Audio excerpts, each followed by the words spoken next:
If you've been writing for long, you've probably heard the admonition, don't use adverbs. My favorite actually is the quote from Stephen King, the road to hell is paved with adverbs. Now, perhaps you've heard this in a more constructive way, but oftentimes the advice is find every time a word ends in ly in your document and delete it. Following this advice will likely make your writing worse. Further, it won't rid your work of all adverbs. So let's break this down. What are adverbs? Adverbs are simply a word that describes a verb. This can be how the verb is carried out. So you can say, he punched wildly, or he's lounging slothfully. It could be when the verb is taking place. She shopped yesterday, or we're going to have a meal soon. And it could be where a verb is happening. So we walked out to the door, we bowed before the king. And note that not all of these words end in ly. So just deleting your lys isn't going to help. And a spoiler, you shouldn't do that anyway. So adverbs are to be avoided when they're redundant and when they support a weak verb or when they simply make no sense. They also are not ideal to use, in my opinion, to display emotion in your writing. So let's go through each of those examples.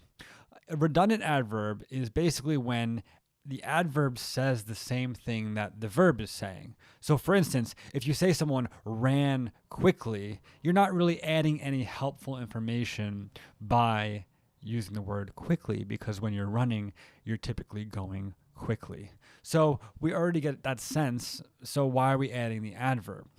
Similar culprits include whispered softly, thrashed wildly, or maybe even stared blankly. All of these are probably not adding any information to your verb. So just find a verb that sort of fits what you're doing and forget about the adverb. So in all these instances, the verb and the context should be sufficient in explaining what you're trying to explain. Now, another thing that we should try to avoid when it comes to adverbs is adverbs that support a weak verb. Now, we kind of got into this in the last one, but let me explain what I mean. So perhaps your adverb is helping to clarify something about the verb. If this is a case, maybe we should look for a better verb so that we don't need the adverb. So, for example, take these verb-adverb clauses and then see how we can fix them. So if we look at a sentence like, or a clause like, she drank ravenously, you could say, she gulped. That's one verb that replaces a verb and an adverb. Or maybe he said loudly. Maybe we can have a different word for loudly, yelled, shouted, anything like that. Or maybe he looked around. Now that's one that has an adverb in it. And you could say maybe he surveyed, he scanned. And that is essentially making your writing certainly sleeker, certainly picking a stronger verb and getting rid of an adverb that makes your weak verb make more sense. Now, this is actually a really excellent opportunity to use the Ctrl+f function on your keyboard to find all of your adverbs. And instead of deleting all your adverbs, just look at the verb that they're modifying and say, can I take those two words, that verb and that adverb, and turn them into one stronger verb that will work better in your sentence? Now, one thing that I think you should definitely get rid of in any writing is an adverb that makes no sense whatsoever. And this happens more than you might expect. You might not even realize it when you read it.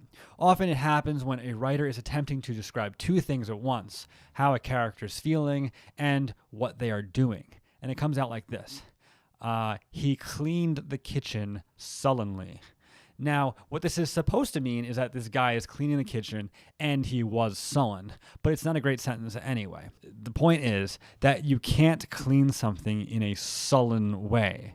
It has no bearing on the verb. The adverb doesn't do anything for the verb because you can clean things quickly, you can clean things efficiently, but you can't clean something sullenly. You can be sullen while cleaning. So there's probably a better way to do this, and one way is to give visual clues or sensory clues about the state of the character that is cleaning the kitchen. So he cleaned the kitchen with his head hung low is much better because it's explaining what he's doing and it's explaining how he's feeling. So rule of thumb, don't use adverbs to convey emotion. There's just other ways to do it that are much better. Usually sensory sorts of words are really helpful for conveying emotion. And then the other thing is adverbs in dialogue tags. Just don't do this one. That's my opinion. I don't see it done well. It's as close as possible to a hard and fast rule in my book. There is really no reason an adverb should be used in and around the word said in a dialogue tag. So some examples would be, he said menacingly, or she said dejectedly. These are just not good. Avoid them. Find another way to do that. And then finally, think about your adverbs as they are displaying emotion.